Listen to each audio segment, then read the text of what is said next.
Hey everyone, Adam Kinzinger here. So did you see South Park last night? Everybody did. Everybody's talking about it. They went full blast on Trump. They didn't hold back. It was classic South Park. It was cutting. It was ridiculous. It was brutally honest. It was hilarious.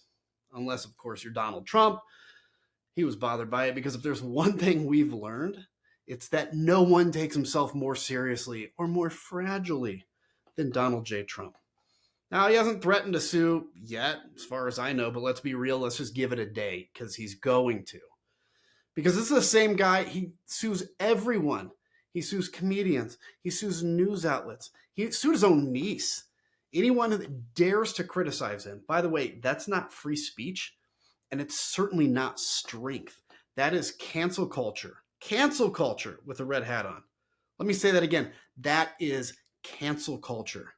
The same people who spent the last decade crying about the woke mob and liberal snowflakes are now melting down over a cartoon, over a joke. These are the folks that used to scream, facts don't care about your feelings, but now they're filing lawsuits because their feelings get hurt. You can't make it up. You really can't. They banned books. They boycotted Bud Light. They tried to get Target shut down for selling rainbow socks.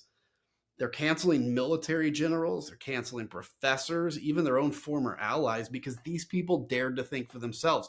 But they're the victims? Oh, come on. It's so exhausting, please. They don't hate cancel culture. They don't. They love it.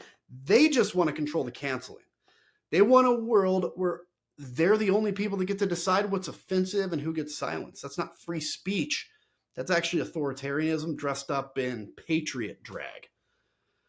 This whole lawsuit obsession, it's really just another tactic to bully people into silence, not because they expect to win. I mean, look at Trump's legal track record. It's a joke. He loses everything. It's because they want to intimidate. They want critics to think twice before speaking up because you're going to have to pay to defend yourself in any lawsuit, no matter how frivolous. By the way, that's how cowards operate.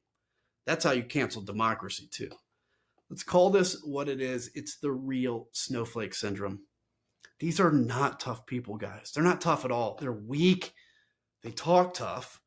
They tweet in all caps sometimes. They cosplay as revolutionaries. But the minute someone draws a cartoon or tells a joke or challenges their dear leader, boom, they crumble. They whine. They scream defamation and they file a lawsuit. I've seen tougher skin on a pudding cup.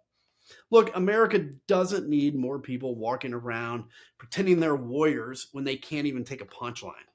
We need adults. We need leaders. We need people who understand that freedom means sometimes you get mocked, sometimes you get called out, and yeah, sometimes South Park makes fun of you. Deal with it.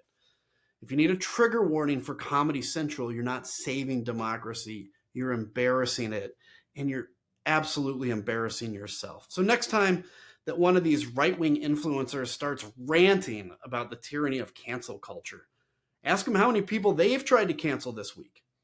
Ask them why jokes make them cry, and ask them why how many more lawsuits are we all going to pay for because someone dared to make fun of their golden god? Here's the truth. If your movement can't survive satire, it's not a movement. It's actually a cult, and it deserves to be laughed at. Thanks for watching. And if Trump does sue South Park, just remember they already predicted it 25 years ago. So here we go.